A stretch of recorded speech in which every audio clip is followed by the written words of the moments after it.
오늘 함께 은혜 받으실 말씀은 마가복음 6장 45절에서 52절의 말씀 교독하시고 마지막 절은 함께 읽겠습니다. 예수께서 즉시 제자들을 재촉하사 자기가 무리를 보내는 동안에 배 타고 앞서 건너편 벳세다로 가게 하시고 무리를 작별하신 후에 기도하러 산으로 가시다.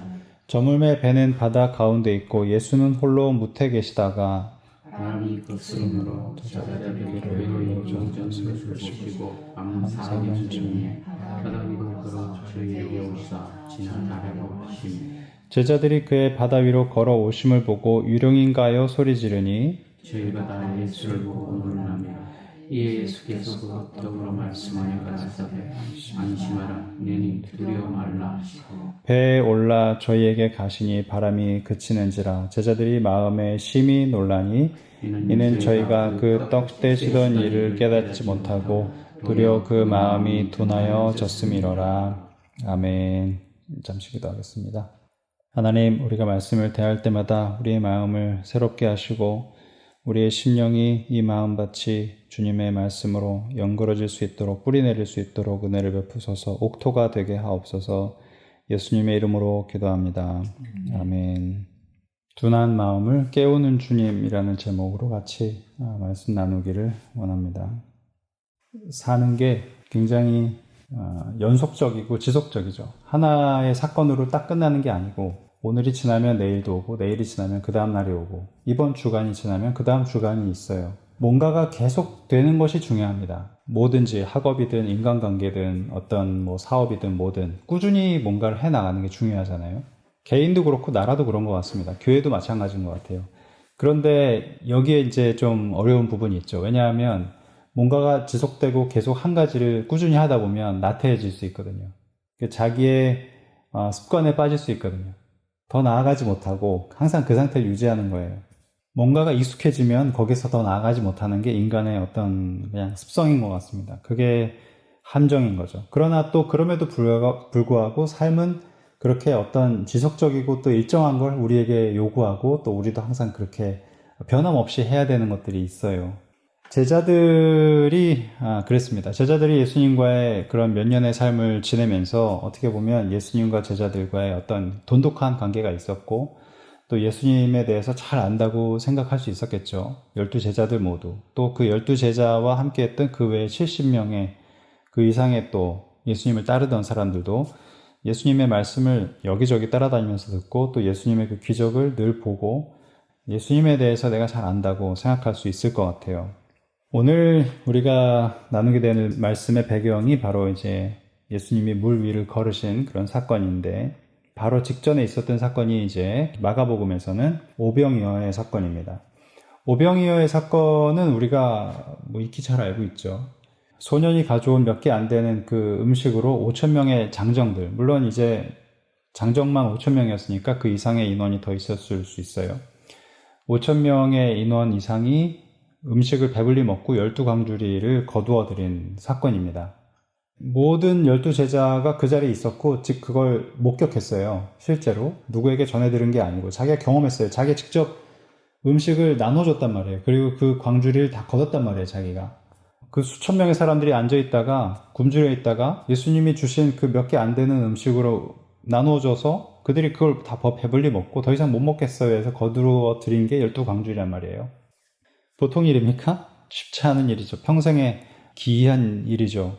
이 오병이어의 기적을 베풀고 나신 뒤에 사람들이 예수님을 막 이렇게 왕으로 추앙하려고 그랬어요. 우리 지금 여기서 군대를 일으켜가지고 로마를 물리치고 이스라엘을 독립시키고 이스라엘뿐만이 아니라 주변에 있는 모든 나라들을 제패하고 우리가 강대한 나라를 세우자 이런 생각이었겠죠. 그런 사람을 기다려왔거든요. 늘 이스라엘 사람들이. 메시아가 그런 사람이라고 믿어왔어요. 그러니까 그 자리에서 아무것도 없는 데서 5,000명을 먹이니까 사람들이 눈이 돌아가지 않겠어요? 제정신이 아니었을 거예요, 사람들이. 그래서 예수님을 사람들이 막 잡았단 말이죠. 같이 우리 이 일을 도모하자. 예수님이 근데 그 자리에서 도망쳐 나오십니다. 사람들을 흩으셨고 제자들과 함께 다른 지방으로 이제 가시려고 합니다. 다시 복음을 전하기 위해서. 벳세다로 가려고 하셨는데 이 벳세다로 가기 위해서는 호수를 건너야만 했어요. 그래서 예수님이 함께 제자들과 배를 타셨으면 간단했겠죠. 근데 45절에 보면 제자들을 재촉하사 자기가 무리를 보내는 동안에 배 타고 앞서 먼저 건너편 벳사다로 가게 하셨어요. 그리고 예수님은 남아서 기도를 하셨어요. 그러니까 제자들하고 예수님이 헤어진 거죠. 제자들은 지금 배에 노를 젓고 있어요. 그렇게 하고 예수님이 그들 앞에 나타나신 것이 바로 오늘의 사건입니다. 둔한 마음을 깨우치는 예수님이라는 제목이잖아요. 제가 오늘 이 말씀을 함께 나누는 것은 예수님께서는 마음이 둔해서 하나님을 모르는 사람들, 마음이 둔해서 예수님이 어떤 분이신지를 모르는 사람들을 깨우치실 수 있는 분이십니다. 또한 그렇게 하십니다. 저에게 하신 것처럼, 우리 가족들에게 하신 것처럼, 또 우리가 알고 있는 많은 그리스도인들에게 하신 것처럼 둔한 마음을 깨우치세요. 둔한 마음이 깨트려지면 예수님이 어떤 분이신지를 믿게 됩니다. 그분을 믿게 되고 그분이 하신 말씀을 따르게 됩니다.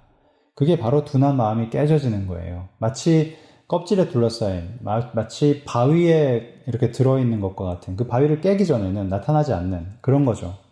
근데 오늘 이 말씀에 나오는 제자들도 그런 상태에 있었다는 거예요. 그런데 예수님 어떠셨냐? 제자들을 꾸짖으셨냐? 꾸짖지 않으셨어요. 재촉하지 않으셨어요. 그들이 때가 이를 때까지 기다려 주십니다. 그게 굉장히 신기한 거예요. 왜냐하면 예수님은 사실 날이 많지 않았거든요.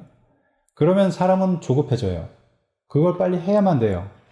그런데 예수님은 그렇게 하지 않으셨다는 거예요. 말씀을 보면 요한복음에 도마에 대한 이야기가 나오잖아요. 도마에게까지도 인내하시고 기다려주세요. 이미 예수님은 돌아가시고 나서 부활하신 이후죠. 사실 돌아가시기 전에 왔어야 하는 건데 돌아가시고 난 뒤에도 한참 뒤에서야 도마가 돌아올 수 있도록 도와주셨단 말이죠. 그만큼 예수님께서는 감사하게도 참고 기다려 주신다는 거예요. 그게 바로 은혜입니다. 그런데 이게 힘으로 되느냐? 힘으로 되지 않고 어떤 학교를 졸업해서 되느냐? 학교를 졸업한다고 되는 게 아니고 명문 교회에 간다고 해서 좋은 어떤 클럽에 들어간다고 해서 또 좋은 셀그룹에 우리가 들어가서 성경 공부를 한다고 되는 게 아니라는 거예요. 만약에 그게 된다면 지금 제자들은 벌써 깨우쳤어야 되는 거예요. 예수님과 함께 있잖아요. 그죠? 함께 먹고 자고 살고 심지어 기적을 보고 여기 우리가 본 것처럼 막 5천 명을 먹이는 걸 기적을 눈앞에서 봐도 그 돌이 깨지지 않는다는 거예요. 그 마음속에 예수님이 어떤 분이신가? 예수님이 왜 오셨는가? 예수님의 과연 정체는 무엇인가에 대해서 그 깨닫는데 안 됐다는 거예요. 그러니까 이 부분을 우리가 묵상해 보면 우리가 얼마나 교만한지를 느낄 때가 있어요.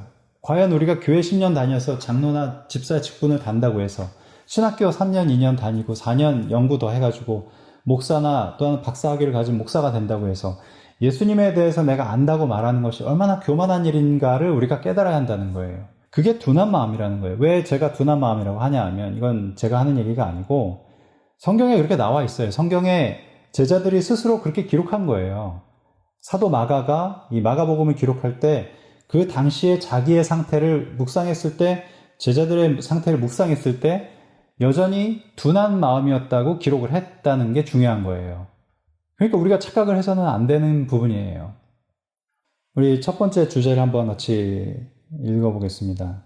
시작. 제자들은 왜 마음이 둔해졌을까?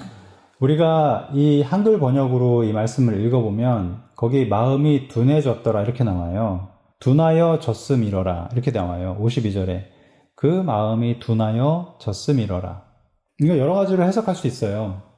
근데 이제 한국어적인 뉘앙스로 느껴졌을 때는 원래 그들의 마음이 샤프하고 좋았는데 밝았는데 영적으로 깨우쳐져 있었는데 어떤 사건을 통해서 둔해졌다 이렇게 우리가 이해할 수 있어요. 저도 처음에는 그렇게 이해했어요. 그런데요, 이제 제가 단도직입적으로 말씀드리면 그게 아니고 제자들의 영적인 상태가 그냥 둔한 상태였다는 거예요.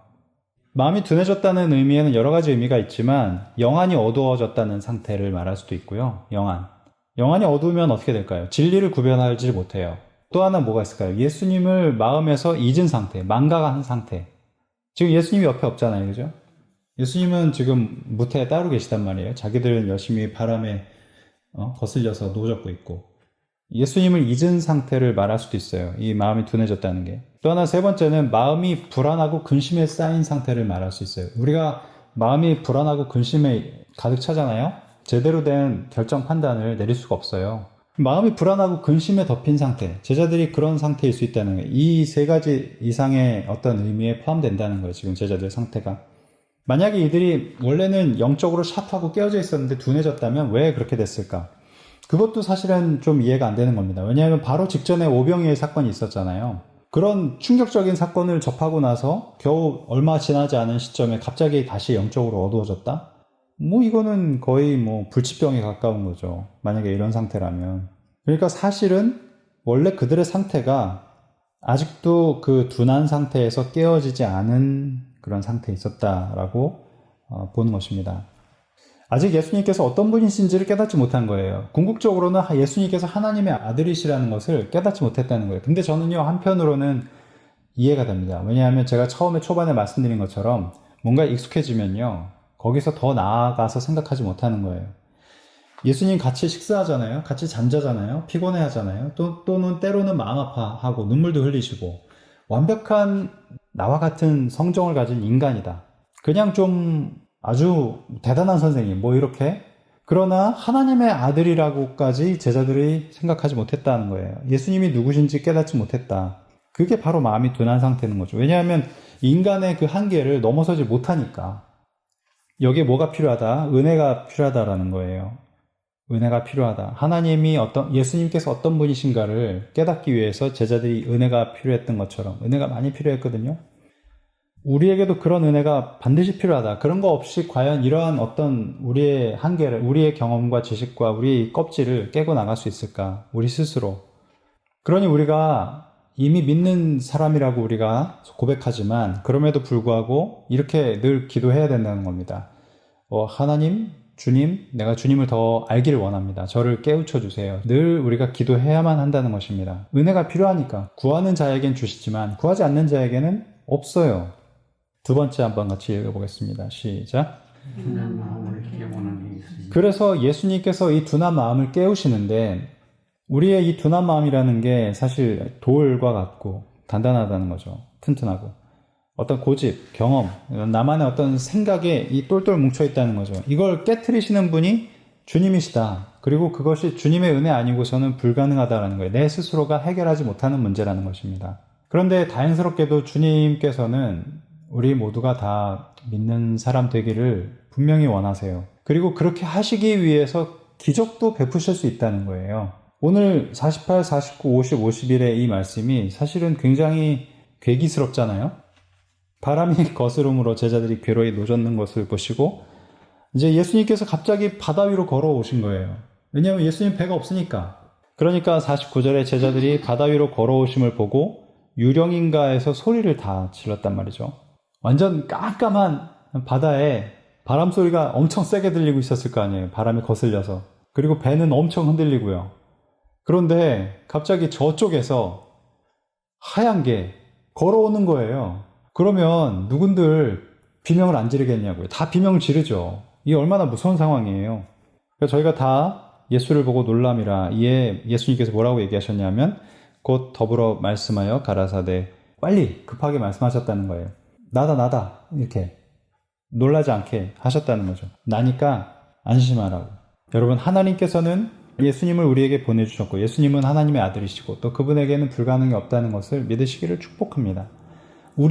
나에게 그 기적이 일어나지 않았다고 해서 그 일이 사실이 아닌 게 아니에요. 마치 우리가 세상의 모든 관광지를 다 가본 건 아니잖아요. 그렇잖아요? 그런데 그렇다고 믿잖아요. 내가 경험을 다 하지 않았어도 마찬가지인 것입니다. 우리가 이런 기적을 다 경험하지 않았어도 주님께서 하나님의 아들이신 것은 사실이라는 거예요. 결국에 모든 제자들이 다 순교합니다. 요한을 제외하고. 요한은 마지막까지 사명이 있어서 남았지만 어떻게 그들이 자기의 그 믿음을 저버리지 않을 수 있었을까? 그게 바로 기적인 거예요. 제자들의 능력이 아니에요. 성령님의 인도하심입니다. 성령님께 쓰임받는 사람에 나타나는 행적이 바로 믿음인 거예요. 어떠한 기적도 어떠한 그 대가도 다 의미가 없다는 거예요. 이 믿음만 네가 얻으면 난 다 할 수 있다는 거예요. 그게 예수님이시라는 거예요. 여러분, 그래서 여러분 자신을 위해서 기도하셔야 됩니다. 주님 더 알기를 원한다고 기도하셔야 돼요. 우리가 늘 주님 알기를 원한다는 그 소망을 끊쳐서는 안 되는 거예요. 더군다나 우리의 가족들, 우리 다른 아직 믿지 못하는 가족들 위해서도 계속 기도해야 되는 것입니다. 그들에게 그런 기회가 갈 수 있도록. 전적인 주님의 은혜이시니까 말씀을 정리하려고 합니다. 이제 오랜 신앙 경력이나 또한 나의 경험으로 주님 안다고 단정 짓거나 자신하지 마세요. 여러분, 우리가 어떻게 감히 주님을 더 먼저 안다고 말할 수 있을까? 그건 주님께서 우리가 나중에 천국 갔을 때 네가 참 잘했다 이렇게 말씀해 주실 수는 있지만 내가 먼저 그렇게 말할 수는 없는 거예요. 감사한 것은 주님께서 우리가 믿는 사람 되기를 원하시고 또 주님 더 잘 알기를 원하시거든요. 우리가 그런 고백들을 우리 기도에서 또 우리가 삶 속에서 계속 하기를 바라고 또 주님께서도 우리에게 응답하시기를 원합니다. 같이 기도하겠습니다. 늘 기다려주시는 주님, 그럼에도 불구하고 우리가 계속해서 내일로 차일피일 미루다 보면 언젠가는 그 약속이 우리의 소망이 이루어지지 못하는 순간이 분명히 옵니다. 하나님, 모든 일을 우리가 내일로 미룰 수는 없습니다. 하나님 믿음을 특별히 내일로 미루지 않게 하시고 주님도 알길 원하는 우리의 소망이 매일매일 계속되고 또 주님께서 우리에게 그런 은혜를 허락하여 주시기를, 우리의 가족들 모두에게도 그런 은혜를 허락하여 주시기를 시간 기도합니다. 이제는 우리 주 예수 그리스도의 은혜와 하나님의 크신 사랑과 성령님의 함께하심이 주님을 더 알길 원하고 겸손하게 마음 열어 주님께 드리는 우리 가족들 위해 이제로부터 영원히 함께하시기를 축원하옵나이다. 아멘.